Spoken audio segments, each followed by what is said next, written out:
जो वृंदावन जाकर के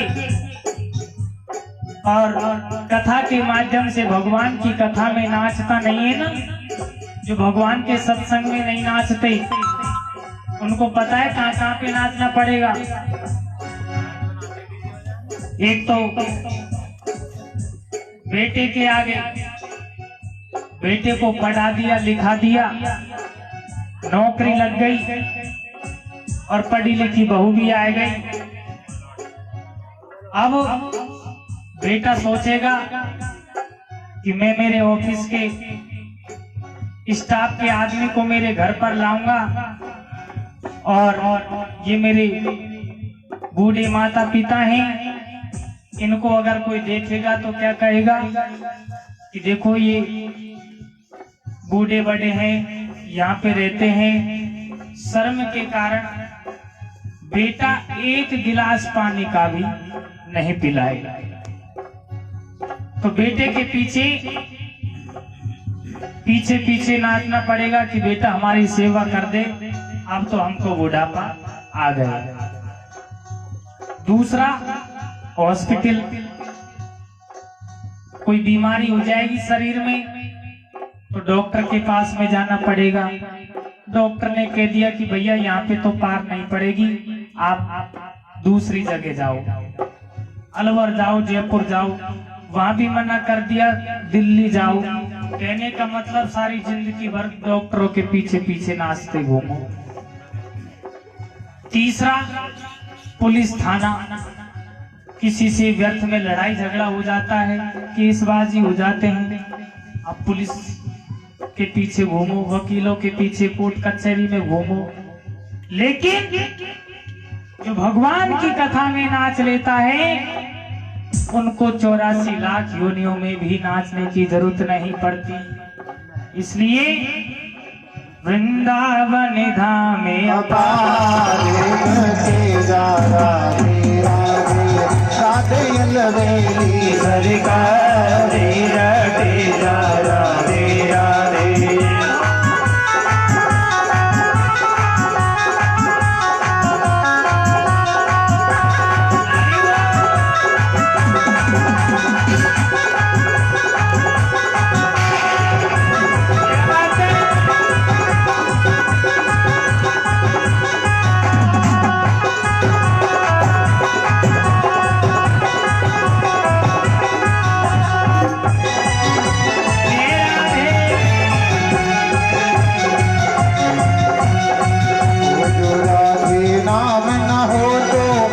राज बिचारो रो तो दूरा देना में न हो तो रजराज बेचारा रो तो दूरा देना में न हो तो ओ रजराज बिचारो रो तो दूरा देना में न हो तो रजराज बेचारा रो तो वो नहीं हो तो शाम अवतारी बटेगा राधे राधे राधे अलबेली सरकार बटेगा राधे राधे। ओ वृंदावन धाम अपार बटेगा राधे राधे।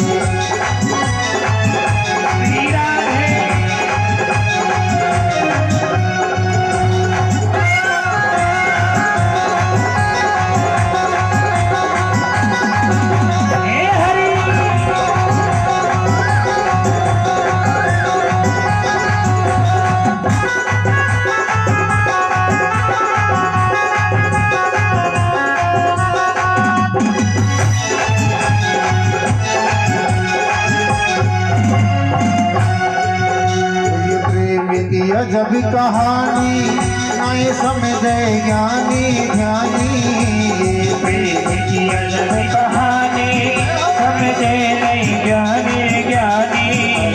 प्रेम की अजब कहानी समझे नहीं ज्ञानी ज्ञानी। प्रेम की अजब कहानी वो समझे नहीं ज्ञानी ज्ञानी। वो चाहे जाने बिरज की नारे कपेजा राधे राधे। राधे अलबेली सरकारे कटेगा राधे राधे। ओ वृंदावन धाम अपार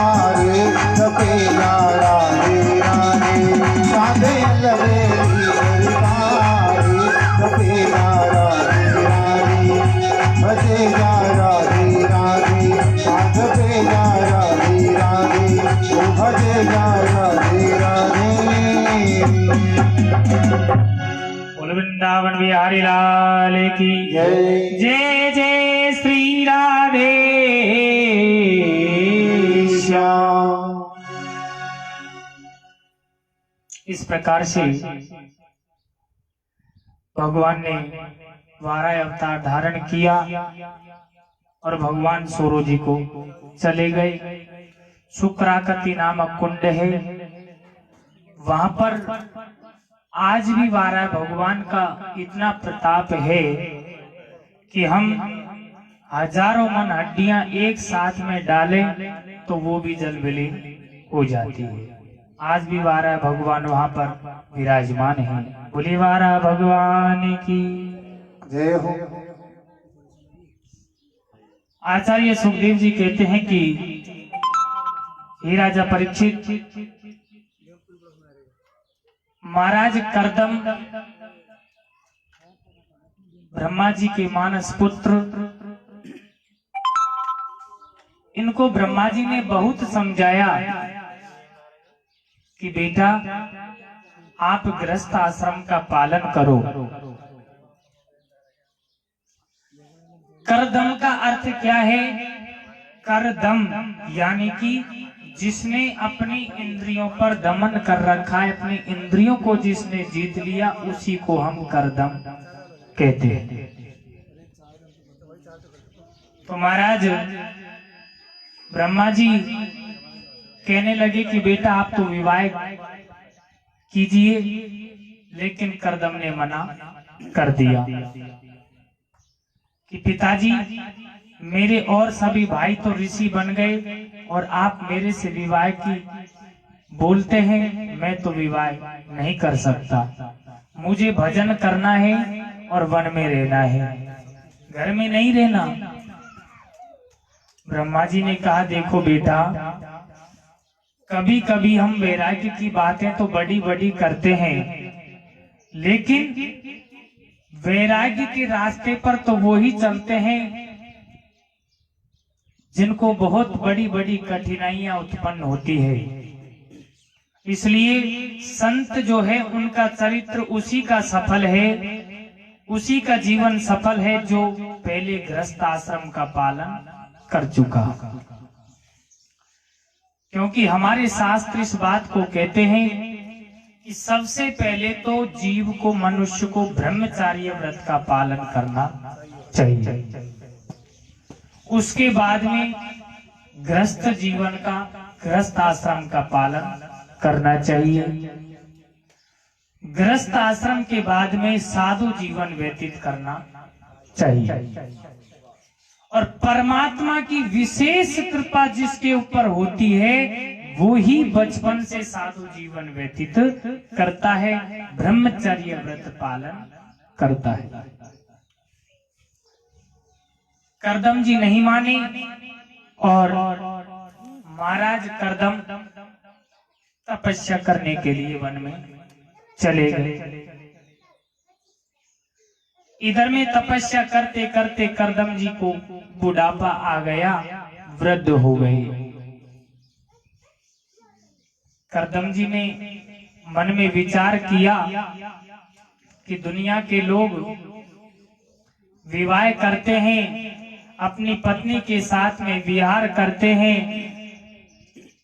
और हमें देखो हम ये बूढ़े महात्मा यहाँ पर जंगल में अकेले पड़े हुए हैं, अब तो क्यों नहीं हमको भी विवाह करना चाहिए। ऐसा मन में महाराज करदम ने संकल्प ले लिया। भगवान को तो पता था ही, भगवान मुस्कुराने लग गए।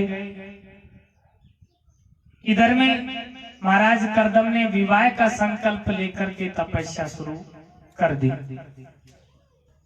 कि किसी परम सुंदर सी कन्या के साथ में हमारा विवाह होना चाहिए। भगवान ने सोचा कि कोई तो तपस्या करता है मुक्ति पाने के लिए, कोई तपस्या करता है स्वर्ग पाने के लिए, कोई तपस्या करता है भक्ति पाने के लिए, लेकिन इन बूढ़े बाबा को देखो, इन्होंने तपस्या करी है ब्याह कराने के लिए। बोलो राधे राधे।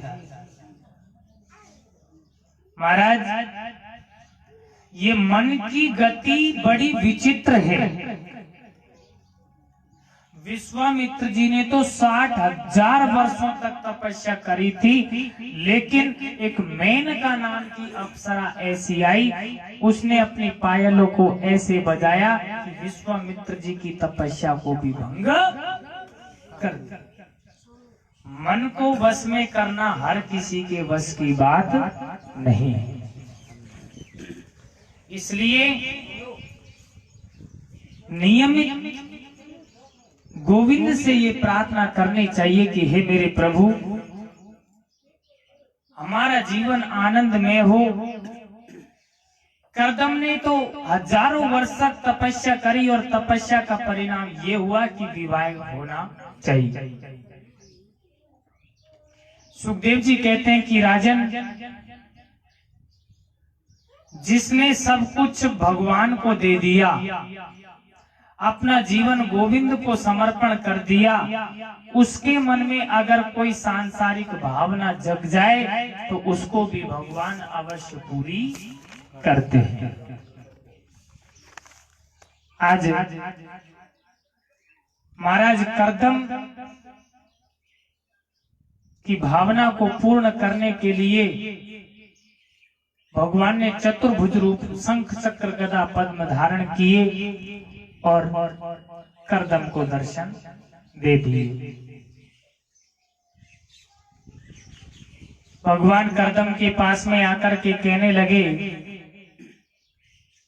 बाबा आप विवाह कराना चाहते हो?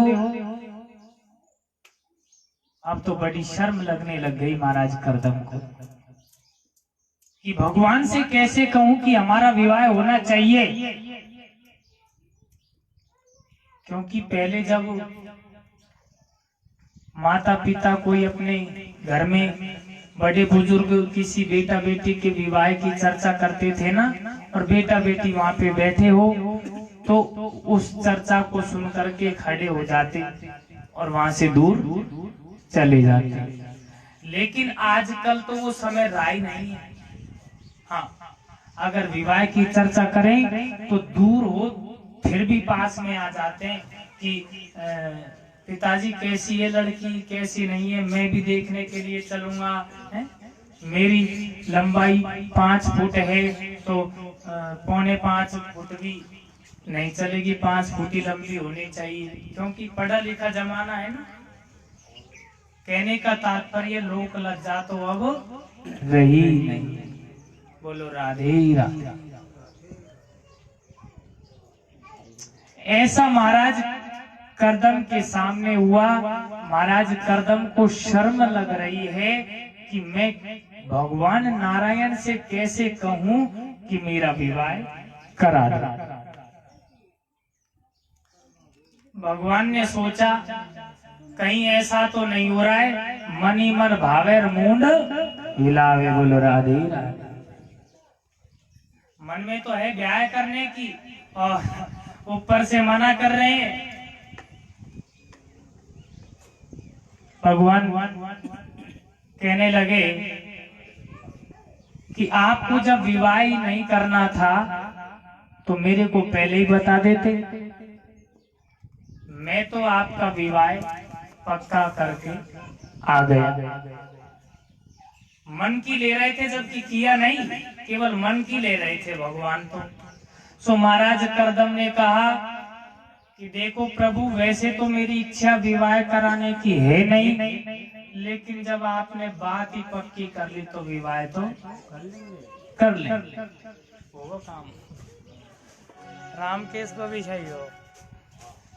भगवान ने कहा कि स्वाम्भु मनु, उनके 2 पुत्र हैं और 3 पुत्री हैं, आकुति, देवहूति और प्रसूति। और पुत्र हैं प्रियव्रत और उत्तानपाद। उनकी जो बीच की पुत्री है कौन? देवहूति। उनके साथ में मैंने आपका विवाह पक्का कर दिया। महाराज कर्दम प्रभु नारायण के चरणों में गिर गए और भगवान से कहने लगे कि प्रभु, मैं आपके सामने झूठ नहीं बोलूंगा, मैंने बहुत बड़ा अपराध किया है जो मैंने शादी विवाह कराने के लिए ये तपस्या करी।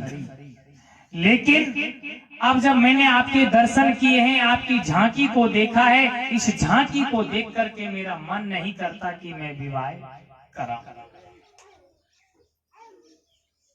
प्रभु, जब पत्नी में मन रम जाता है तो बेटा होता है, और जब बेटा होता है तो बेटे में मन रम जाता है, और जब बेटे में मन रम जाता है तो जो 2-4 माला आपके नाम की भजता हूं ना, इस माला को भी भूल जाऊं। तो ऐसे विवाह कराने से तो कोई मतलब ही नहीं है। महाराज, मेरी तो मुश्किल आ जाएगी, मैं आपका भजन कैसे करूंगा। भगवान ने कहा, महाराज करदम से देखो, अब आपको मेरी बात तो रखनी पड़ेगी। मैं तो बात पक्की करके आ गया। महाराज करदम बोले, प्रभु आपकी बात तो पक्की हो गई, लेकिन मेरी एक शर्त है। बोले, क्या शर्त है, बताओ। बोले, मेरी शर्त ये है प्रभु कि जब मेरा विवाह हो जाएगा तो बेटा बेटी भी होंगे। बोले, बिल्कुल जरूर होंगे। तो मेरे जो पहला पुत्र होगा वो पुत्र आपको स्वयं बनकर आना पड़ेगा। अगर आप इस शर्त को स्वीकार करें तो मैं विवाह कराऊंगा। भगवान ने कहा, ठीक है, मैं आपके घर पुत्र रूप में जन्म लेकर के आऊंगा। उधर भगवान ने स्वाम्बु मनु को आदेश कर दिया। स्वाम्बु मनु ने अपनी बीच की पुत्री माता देवहूति उसको लेकर के आए और महाराज करदम के साथ में विवाह कर दिया। अब स्वाम्बु मनु की पुत्री देवहूति जो है वो तो फूलों में सजी हुई राजकुमारी, बड़ी बड़ी महावैभवशाली राजा की पुत्री, जिसका विवाह कैसे पुरुष के साथ में हुआ, रहने को जगह नहीं। हाँ, महाराज करदम के पास में कुछ भी नहीं था और वो बड़ी बड़ी राजघराने की पुत्री थी माता देवहूति। तो महाराज करदम देवहूति को लेकर के अपनी कुटिया पर आ गए। इधर में जिस समय महाराज करदम ने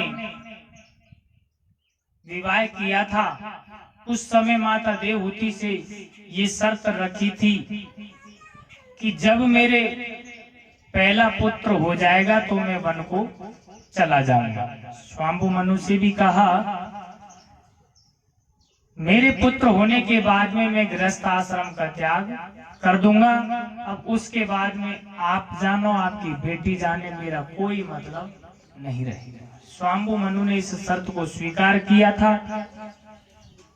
और माता देवहूति को लेकर के अपनी कुटिया पर महाराज करदम आ गए। माता देवहूति ने एक नितांत जंगल में घास की बनी हुई पर्णकुटी में अंदर प्रवेश किया और जैसे ही प्रवेश किया तो माता देवहूति ने क्या देखा, ऊपर की तरफ नजर डाल करके देखा कि वहां पर तो घोंसले लटक रहे हैं। उन घोंसलों के अंदर पक्षी कलरव कर रहे हैं, चिड़िया कलरव कर रही है। माता देवहूति महाराज करदम से पूछने लगी कि महाराज ये क्या है। करदम ने कहा कि ये चिड़िया है, इस कुटिया को अपना महल समझती है, इसलिए ये यहाँ पर वास करती हैं। नीचे की तरफ जब नजर डाल करके देखा तो क्या देखा माता देवहूति ने, कम से कम 50 बिल नीचे हो रहे हैं और उन बिलों के अंदर चूहा, मेंढक, सर्प, बिच्छू आपस में किलोल कर रहे हैं, खेल रहे हैं। देवहूति ने पूछा कि ऋषिवर ये क्या है? महाराज करदम बोले, देवी ये सर्प है, चूहे हैं, मेंढक हैं, ये इस कुटिया को ही अपना महल समझते हैं, इसलिए ये सभी से परिवार इसी कुटिया में निवास करते हैं। महाराज करदम जी माता देवहूति को समझा रहे हैं। इधर में एक कोने में जब नजर डाल करके देखी माता देवहूति ने, तो क्या देखा? एक 1.5 फुट का आसन लगा हुआ है। माता देवहूति ने पूछा, महाराज ये क्या है? बोले, बस ये ही मेरा रहने का निवास है, इसी पर तो मैं खा लेता हूँ, इसी पर सो लेता हूँ, इसी पर भजन कर लेता हूँ। देवी अब ऐसा है, जैसा आपको अच्छा लगे इस कुटिया की साफ सफाई कीजिए और मैं अपना नित्य कर्म भगवान का ध्यान कर लेता हूं। माता देवहूति ने कहा, ठीक है महाराज। तो महाराज करदम ने अपने नेत्रों को बंद कर लिया और समाधि में लीन हो गए। आचार्य सुखदेव जी कहने लगे कि राजन 40 वर्ष हो गए महाराज करदम को,